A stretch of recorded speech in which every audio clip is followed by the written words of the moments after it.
selling on the high, buying on the low. Who the hell can ever predict when that's going to happen, right? Exactly. Buy and hold. It's boring. That's what I do. So that's what I am. I'm just a buy and hold. I don't flip. I don't try to be a trader. These young guys say they're magnificent traders. I've seen them all come and go.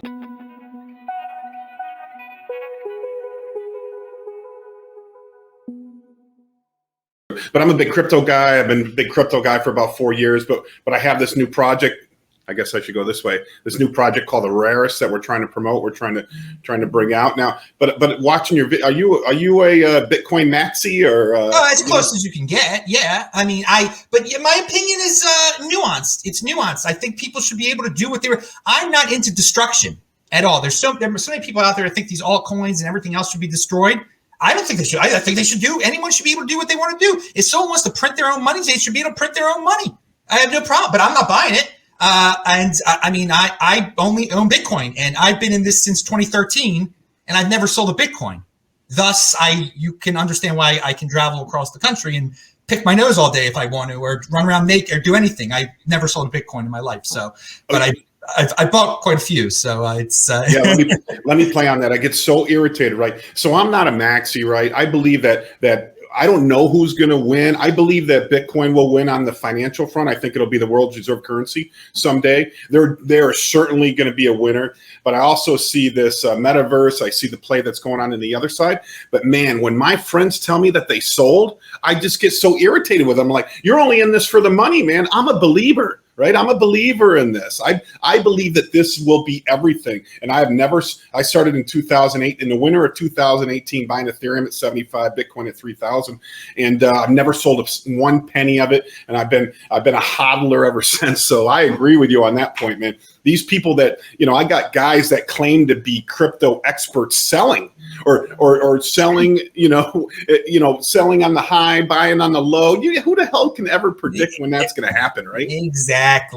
Buy and hold. It's boring. That's what I do. So that's what I am. I'm just a buy and hold. I don't flip. I don't try to be a trader. These young guys say they're magnificent traders. I've seen them all come and go. I've seen the cycle since so many dudes who were saying things in 2015. I mean, they're selling used cars now or something, or they're selling sofas. I don't know. They're in the medical field. Some of the people became medical experts, in 2020. It's nonsense. You got to, part of doing well in life, is sticking with your premise here and not leaving. So yeah, I'm not insane like some of these people. There's like a Bitcoin Inquisition out there. If you say one thing, they try to cancel you. And whatever, I don't feel the peer pressure from anyone. I'm a unique beast, as they say, and I encourage everyone to do what they're going to do. And you might be wrong, but just to do what you're going to. But don't destroy other people. My Lord, don't wish for the destruction. I think let the best man win, and that's the true free market.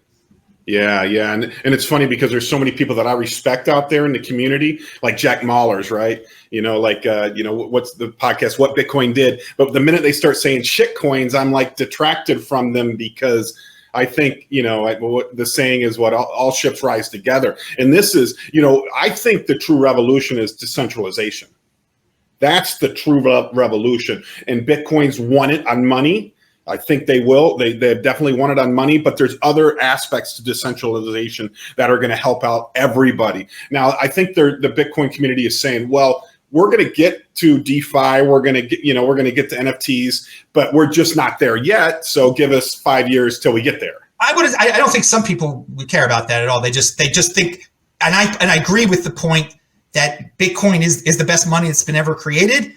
And that the decentralized aspect in terms of making it unconfiscatable, uncensorable, and permissionless. Those three things that we're learning about right now with the Canadian issue up there, that's what makes it awesome. So as it is right now, quote unquote boring Bitcoin just as money, that's all it needs to be. There are some people that want to put DeFi on it and want to put NFTs on it. Okay, that's fine. But there's some people who are no, you can't have that. You can't. Let people do what they're going to do. But I wouldn't say the consensus is like, oh, yeah, we're going to add this, that, and the other. There are plenty of people, and I'm one of them. If Bitcoin just is what it is today, that's fine for me. And you talk about being the world reserve currency one day. I don't think it'll be the world reserve currency. I think most people are idiots, and they will. The dollar will still. They are slaves. We've seen what has happened these last 2 years, and the dollar will reign supreme for the rest of my life, and I intend to live a very long time.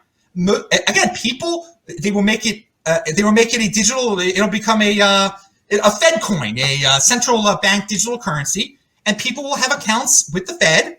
And if they say something wrong, they can be turned off, and they will gladly do this. Gladly, there are people cheering on right now. The truckers, the banks can confiscate your money if you've sent money to the truckers. People are cheering that. They want to be slaves. So I think the smart people will find Bitcoin, and they have. And we just need for Bitcoin to be successful, just a small percentage of the world to be in it. And people can be slaves if they want to. I have no problem with that. I'm not here trying to convince idiots to be smart. I've talked publicly about this since 2013. 2013. If they're not going to listen, they're not going to listen. That's fine. People could do stupid things. People could shoot heroin. I don't do heroin. I don't do drugs or anything like that. People are entitled to do what they're going to do with their lives, ruin their lives. I can only say so much. And if people aren't going to listen, they're going to listen. And there's some people that want to be freaking Moses to these people, okay? And want to be their savior. If that gives you joy, I guess, but most of the time you're gonna be wasting your time. So I'm the biggest Bitcoin fan in the world, but I don't need to see them. I don't need to say these extravagant things about it, like, oh, everyone will use it one day. It's going to save the world. No, most people are idiots. 80%ers and the 20%ers. 20% of the people produce 80% of everything. The 80%ers, most of them aren't gonna get it. And people are like, look, the Canadian situation is waking everyone up. All these Canadians are gonna buy Bitcoin now. Maybe some smart ones will, but again, most are happy, and they like that their prime minister is pretty. That's all. They think that will give them satisfaction in life, that he's pretty and he has nice hair, and maybe they can dream about touching it one day. Men and women, both men and women want to. That's good. They don't. And if they're poor, they're poor. They can live through their prime minister being a pretty man. And if people were mean to him, he should take away their money. You see, freedom is for terrorists. Freedom is for terrorists. So he is pretty. He's not a terrorist, and he should take away money from and if they take away my money, it's fine too. That's my take on the world right there. I love your enthusiasm, man. I definitely love your enthusiasm. I certainly share your feelings of what's going on in Canada there. It's an atrocity, and and everybody should be donating a tank of gas to these truckers to help their cause, right? It's a peaceful protest. I mean, that's what freedom is all about, right? That's what we're built upon, the peaceful protests. I mean, we saw so many violent protests in the past that were unabated, right? And now we have a peaceful protest, and the government's coming down on them. So I support you 100% on that. 100% on that. I do think that all crypto, I don't care, most crypto is about flattening that curve between the ultra rich and the everyday people. And that's kind of my message out there, that once you can get tokenization, decentralization, once you can take, as Michael Saylor would say, a city block in Manhattan and tokenize that, everybody like you and I get to participate in the upside of it. And that's where I think, crypto solves a lot of problems in our world. I don't think income inequality is a problem at all. I actually don't think it's a problem at all. People, why should I be jealous of that? Bill Gates is so many times richer than I am. Indeed, if people get into cryptocurrency, they will become richer. They will bridge their own personal gap with Bill Gates. They shouldn't be caring about the gap per se. They should be should be worried about, as individuals, what is going to improve their lives, what is going to give them freedom. And if the upshot is closing the gap between them and Bill Gates, then that's awesome. That's awesome right there. But for me, it's about improving my life, and I think cryptocurrency takes away financial power from the governments. Bitcoin is a true free market money, a true private money, and that is an innovation. Well, I mean, gold it's a much better modern version of gold. Gold, you think people keep saying there are these gold bugs that are stuck in 1983 or something like that. That the kids of today who are going to all of a sudden want something physical for 2 years being locked up in their rooms. They don't even go to physical school anymore. I mean, it's out the door. It's been gone for a while that the youth of today were going to want something that isn't digital, but now it's just a whole nother level. But again, the income inequality thing, I don't try to, when I talk about Bitcoin, I don't try to say that's not a selling point for me at all. That's not a selling point, because I think people have to boil it down to the freedom aspect. And again, that people, as long as I'm free to use it, I think that is a major accomplishment right there. And people shouldn't worry about how much wealthier other people are. I mean, the income gap has increased in the United States, apparently, people say. At the same time, the poorest of the poor right now in 2022, compare them to the poorest of the poor in 1990.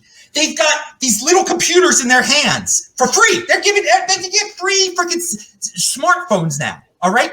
How much would that cell phone cost to produce in 1990? The equivalent of a smartphone if we were to go back in time to produce what Apple produces today, one of those things would have cost $5 million to produce in 1990 because the technology really wasn't even there yet. So the poor of today, are so much better off than the poor back then. I mean, the luxury. So there is definitely a trickle down when you let the people free at the top, when you let everybody be free, that what is produced is incredible. So government, get out of the freaking way. That's what Bitcoin helps that. When the government got in the way of the Canadians, the way you get around that is with Bitcoin. There were restrictions, and Bitcoin is a key to productivity in the now and in the future. All right. So I love your rants.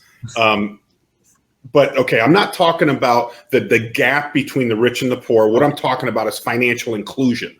All right. So if you're not an accredited investor in this country, you are withheld from many investments that the everyday people like you and I are not allowed to participate in. Okay. We are not allowed to, go to Wall Street. I mean, only the ultra rich are allowed to participate in these upsides. Okay. Only the ultra rich can buy the Constitution, like the Constitution Dow, for $40 million. Right. You and I aren't participating in that. And I'm sure no.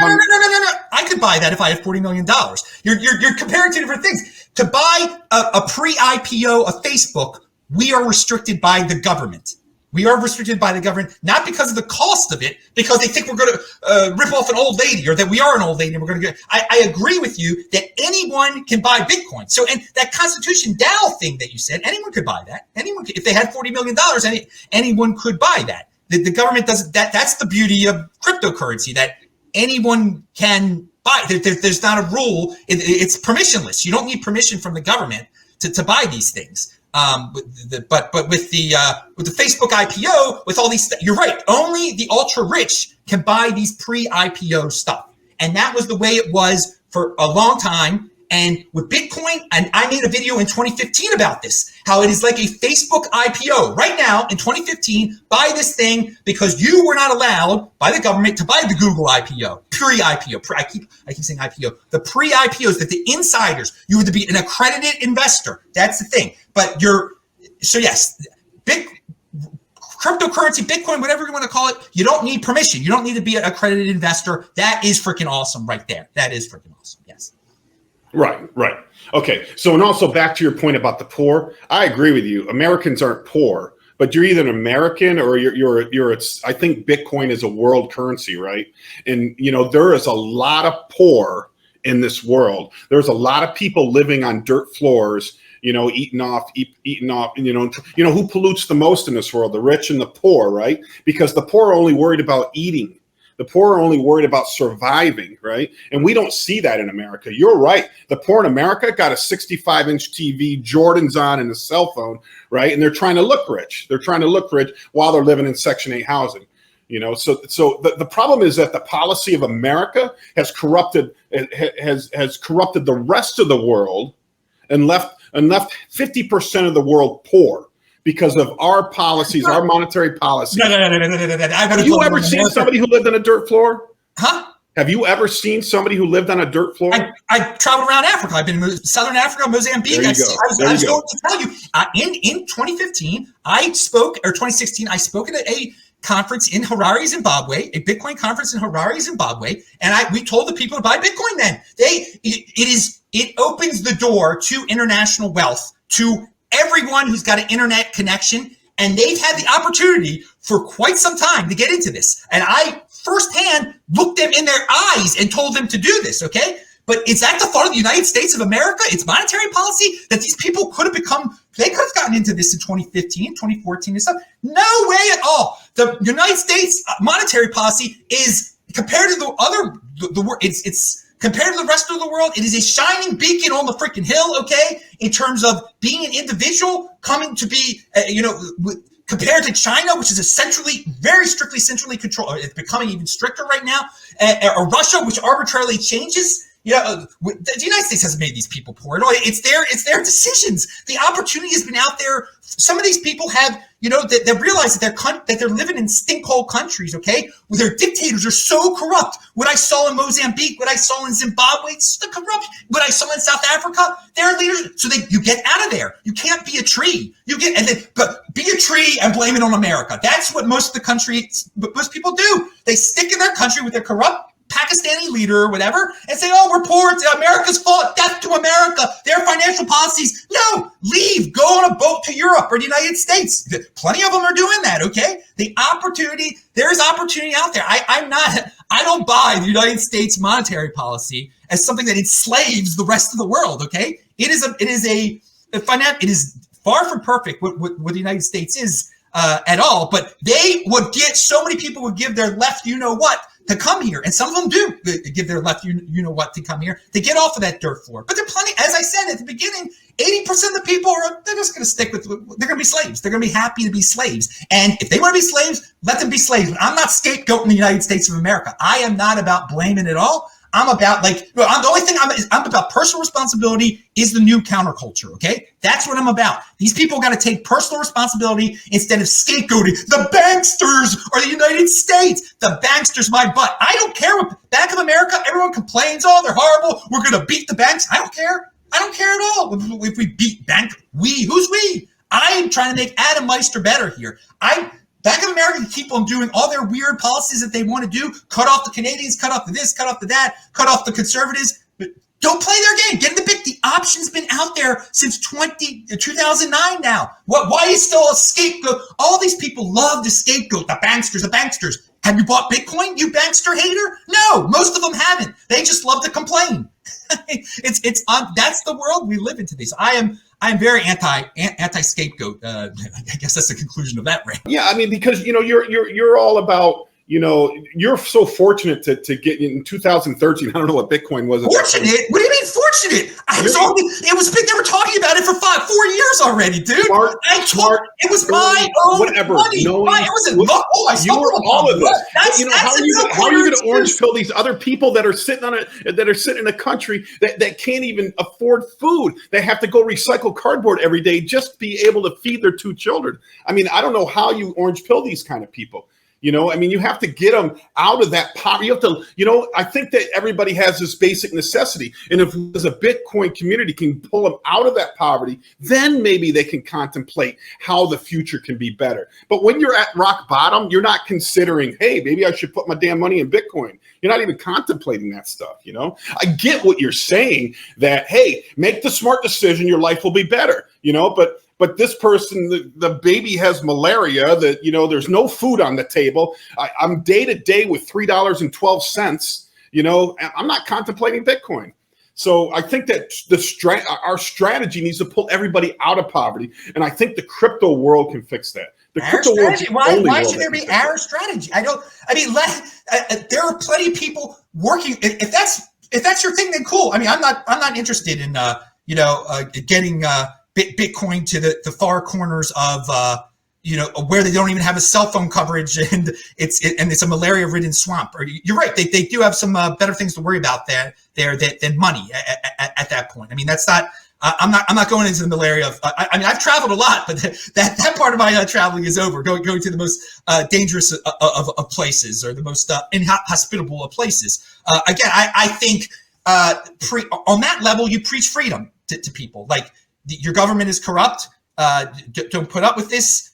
Try to save. Try to get out of here. Type of situation. What you can do with that, I mean, just have some principles. I say to people, just have some freedom principles in the way you're asked questions about certain subject matters. Stick with your principles, and that's what I try to do. So I mean, I'm being openly honest with you. I can't. I mean, I'm not going to handle the world poverty issue. That's not my thing here. I didn't get into this to solve Malawi's third world problem or something like that. I think again for the Malawians that have cell phones and I would say and have bank accounts or have Malawi money, get the heck out of your currency. Do not hold your country's currency. That's what to the poorest of the poor. That's my advice. Do not hold your country's currency. Get into Bitcoin. Find Jack Mallers. Do something. That's the first step. So there is a level of people that don't have any currency whatsoever, obviously, and you just address them. But if you do have your country's currency, find a way to turn some of it into Bitcoin, and that's a good first step, I think. Right. My mission is that, or one of my missions is that, it takes about during Corona, when they fed people at Bitcoin Beach, it took $15 every 2 weeks, to feed a family of 4. I think that if every Bitcoin took that mission on to help feed a family of 4 every 2 weeks for $15, that 50 million Bitcoiners could help bring 50 million families out of that poverty, out of that gap, and let them be able to focus on other things in their life, so. If people voluntarily wanted to do that, that'd be a nice project to organize. But to try to guilt Bitcoiners into it, they don't have to. Just because someone has a need doesn't mean I have to give to them. At all, because I've done well for myself. That's the world that we live in. And again, I'm sticking with that principle here. But don't you feel fortunate, Adam? I feel fortunate that I made a lot of money on cryptocurrencies, and I feel like that I should take that fortune and pay it forward. I feel smart that I used my head and I used logic and reason. I analyzed the world and I put it all together, and I could see what the future was bringing with that this was going to be a valuable commodity, that it was unconfiscatable, uncensorable, permissionless, and it was people were buying it for $200 between $200 and $700. That's what I paid for most of my Bitcoin, and people were telling me you are being ripped off. People were making fun of people. Oh, you bought it when it was $1,000 because it had gone up to $1,000 at the end of 2013, and people were saying, "Oh, look at all those people that are stuck at $700 and $1,000, and now it's $200. You got ripped off." I stuck with my premise, so I don't feel privileged or anything like that. I feel smart. I feel like I believe I don't give in the peer pressure. So many people sold, and the same thing repeated when it went to 20,000. And I was telling everyone that I lived through this already, and most people again sold. They panic sold, and we're seeing it again. It got to 60,000. People are like, "Oh, it's going to go back down to 20. It's going to go this, that, and the other." Again, I have conviction. I feel like I've learned a lot more about society. That most people, given the peer pressure, they have no conviction in it all. They have no beliefs. They just follow leaders. They follow the loudest, the strongest. That's what they can't use their own heads. So I have pride. I don't feel privileged or anything. Like, I am proud of myself and my own decisions. And all these people talk about luck. You're lucky that you were around in 2013. Everybody was alive back then. Okay, if you weren't born yet, that's a good excuse. But we were all there. We were on the internet. Were you watching cat videos or were you watching financial videos? Okay, and there's a choice. There's a choice to be made. Were you worried about Clinton and Obama, or were you looking into your own financial? I made videos in 2016 during the election time. Don't get caught up in this Trump-Hillary BS. Learn about finance. Learn about Bitcoin. Colin Kaepernick was kneeling on September of 2016. I said, I am never watching another NFL game until the Ravens make the AFC title game. I haven't watched an NFL game since then. What did I do instead of watching the NFL? I learned more and more about Bitcoin. Who did it pay off? It wasn't lucky that I stopped watching those guys. It wasn't luck that I learned about Bitcoin. I used my brain. Most people chose to watch the 49ers or the Packers, and that's their choice. Whatever. They weren't unlucky. That was they made an idiotic choice. And that's the world that I live in. You make freaking choices. Take personal responsibility. So, and they're the same ones that are screaming, "You're privileged. You're so privileged because you're this, that." You're an idiot. You made these decisions. I made the right decisions. You made idiot decisions. Don't try to use these words to guilt people. But that's the world we're living in, and most people fall for it today. Most people fall for it. Yeah, no, I agree 100%. I mean, that has always been my message. Everybody has a certain amount of free time during a day, and you can either use that time to make yourself better or to watch vampire movies or whatever the hell you're watching. The latest episode of Tiger King. I don't know, and I made that commitment in 2017 to get on that road. And, and whenever you have expendable money, you got to put it in appreciating assets. And, my favorite asset is crypto. So yeah, I wish I got in as early as you, man. I'd be singing the same tune as you. But yeah, when somebody comes up to me and say, "Oh, crypto went down 10%," my response is like, "Well, that's a Tuesday, right? That's how things work around here, right?"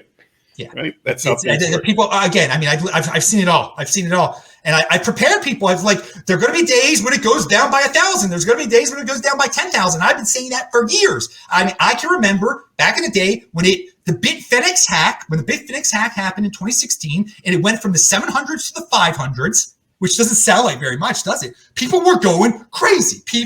I mean, it really affected. It was around after the Bitcoin halving in 2016. But when you got in 2018, you said, or 2017? 2018, August 2018. That's early. That's early. That's still early. I learned that pretty fast. Like, I thought when I got in 2013, like, there are these OGs that have been since 2011. I'm not early. And it became pretty obvious pretty soon. I was in super duper duper early, but 2018 is still early. Things change. Once Michael Saylor made his announcement that he, in the summer of 2020, it wasn't super early anymore. I still think it's early. It's just not super early anymore. That was a big turning point. When a big corporation like that is buying it for its treasury reserves, that was a huge moment, a shift from super early to early. But you were early still. It makes okay. I paid $700 for Bitcoin. You paid $4,000 for Bitcoin. If it's $100,000, it really doesn't make that big of a difference. It's for someone watching this in the future. No, 100%. So, what do you think about like DAOs and NFTs? What do you think about the market on DAOs and NFTs? Well, I think from living through the ICO, I lived through the ICO madness of 2017. It was 2017. It was 2017 was the ICO madness. Okay, and I saw everybody and their mother start an ICO. Most of them were just they printed tokens for the heck of it. They were the most ridiculous things in the world. But the concept of being able to sell interest in your company or your project, I thought that was unique. I thought that was cool. And most of them failed. So again, with the DAOs, I think most of them will fail. Most of them are nonsense. The NFTs, most of them are nonsense. But people should be free to do them. They are innovative. And I could see them applied. I mean, I think this metaverse thing is going to be tremendous. I've said that before, but I'm going to clear this up for people too. The metaverse is not Bitcoin. The metaverse goes way beyond money. Okay, some of these things aren't trying to be money at all. They're just trying to be rare collectibles, this, the other. So, and different forms of governance of organizations. And some of these DAOs, they try to say they're decentralized. They're not really decentralized. You said one of the things you love about crypto is the decentralization aspect. And I don't think some of these DAOs are as decentralized or decentralized at all. They're totally centralized and could run away. So there are going to be a lot of scams. I mean, it's going to be a lot like the ICO thing, but they will be winners at the end. It will mutate into things that we cannot even imagine right now. So, and I don't want the SEC regulating any of this. But in a sense, a Bitcoiner can look at the NFTs and the DAOs as shields for Bitcoin. In a sense that the Elizabeth Warrens of the world can easily go after some of those centralized ones, make examples of them, tell her lame constituents, her screaming Karens, look, I stopped these evil people that were ripping you off, and this DAO got closed, this NFT place got closed, and she forgets about Bitcoin, which is kind of cool, but I'm sticking with my principles. I don't believe in any regulation, okay, at all. I don't believe in any regulation. So I think it's crazy that people should cheer on the destruction of NFTs, or encourage these horrifying people like Elizabeth Warren to go after these. You're horrible. You're a bootlicker if you cheer on people like Elizabeth Warren to shut down some NFT. Okay, I'm not buying NFTs. I think so many of them are ridiculous, but I can see how kids would love them now because again, kids don't like physical stuff. They love. I mean, I grew up a huge Baltimore Orioles fan. I had baseball cards. This is the future of baseball cards. There's no doubt about it. The NFTs are the future of baseball cards. There's no doubt about it. So, yeah. So that's my take. But they're not money. It doesn't compete with Bitcoin. It's apples and oranges. You know, trade in a Trey Mancini NFT is not like it's not like buying Bitcoin, buying and holding Bitcoin at all. There's nothing like it. There's a liquidity issue. There's all sorts of things that come in. But so yeah, if people want to do their DAOs and people want to do their NFTs, that's cool. And I know it's not my thing. Do you think Ethereum is money? It could be. I think Ethereum is going to stay the number 2 cryptocurrency on Earth. I think. I have a saying, Bitcoin is the next Bitcoin and Ethereum is the next Ethereum. There are a lot of people like to say that Ethereum is a scam and Ethereum is, and another thing that you said beforehand that, maybe Bitcoin will be the winner when it comes to money, let them compete. I'll say this, Ethereum is going to be, Ethereum can do a lot more things than Bitcoin. There's no doubt about that. We can agree on that. Ethereum could do a lot more things than Bitcoin. Bitcoin is staying at the top. It's already stayed at the top despite all this stuff that Ethereum can do. So it's an apples and oranges type of situation. They're going in different directions. It can do so. People can. It's not as good. It's money in a way. It is money in a way, but we don't. It's not a reliable financial. There's some reliability that's what's your issue with reliability? This is what I'm trying to say. Bitcoin's monetary policy isn't changing, and that reliability, that boring, makes it number 1 in terms of money. Number 1, Ethereum is changing. It's going from proof of stake to proof of work. It's going to go to sharding. It's going to bring down the price of right now it's very expensive to send an Ethereum. So all these changes are going to be made on the main chain, okay? And with Bitcoin, you know what you're getting. It isn't changing. There are going to be 21 million of them. Ethereum, we're still not sure how many they're going to be. So it lacks that monetary policy reliability, but it does a lot of interesting things that go way beyond money. So I don't think it should be killed. I buy Bitcoin for buying and holding for stability. It's not so. There are going to be a lot of people buying Bitcoin for its stability reasons. Okay, that's not the reason you buy Ethereum.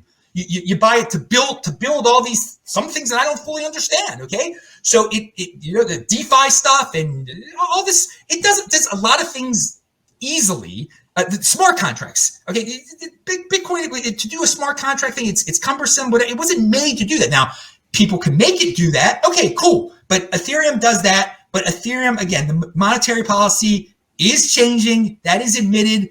We don't exactly know how many they're going to be made in the future. And so Bitcoin, in terms of money, Bitcoin is a better money than Ethereum. But you can argue that Ethereum is its own futuristic type of money. We're living in a golden age here where what money is being totally redefined. All right. And, you could do smart contracts with your money, but you're going to be able to do smart contracts with Fed coin also. Is that necessary?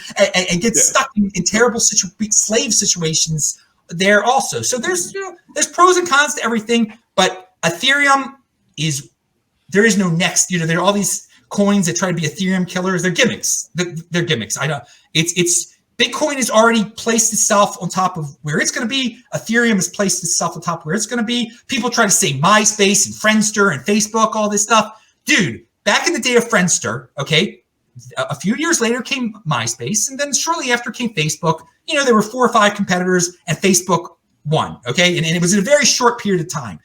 We've been doing this for 13 years. There have been thousands of competitors to all these, and Bitcoin and then Ethereum have been 1 and 2 throughout, since 2016 when Ethereum came around.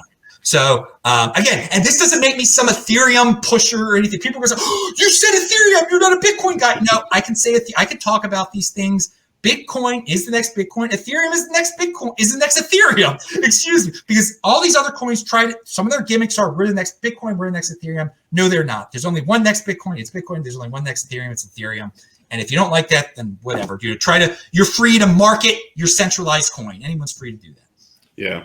Yeah, I think it's just a matter of time before the Lightning Network gets smart contracts and takes a big chunk out of that market for everybody who is a bit, on the Bitcoin side of it. But certainly you just said how big, the metaverse is going to be, and Ethereum's the leading, exchange of value in the metaverse right now. So I think that market could be astronomical, and I don't know who's going to win. Whenever somebody talks about Cardano, Solana, all those, I just think there's enough room for everybody. There's already proven placeholders. There's already a king and a queen, Bitcoin and Ethereum, and then who else knows? Nobody really knows. And all these bets on when it's going to go up, when it's going to go down, nobody really knows that. It's just a matter of time. It's just a waiting game. And you're so fortunate. I'm so proud of you for getting in so early, man. That's just incredible. So Adam, 100%. Thank you for coming on with us. We're the rarestDAO.com. You can go to our website and check out our project there. Where we're a DAO and an NFT project that we're trying to help shrink the gap between the ultra rich and the everyday people. That's the rarestDAO.com. I should go this way right here, the Rarest DAO. So thank you, Adam. How can people get a hold of you if they want to get a hold of you? All right, you see my name down there? Follow me on Twitter at TechBalt, TechBalt. That's like Technology Baltimore, where I'm from originally. You can go to disruptmeister.com and watch all my videos at the BitCoin Meister channel. Pound that like button, people, if you're on YouTube right now. And that's just Google Adam Meister, go to YouTube, whatever, BitCoin Meister. I've been in this for a while, and you can see me at the Miami Bitcoin Conference in April. That's gonna be a big one. April 6th to 9th is the Bitcoin Magazine conference, and All right, we'll probably see you down there, Adam. Thanks for coming on. The rarestDAO.com. Thanks, buddy.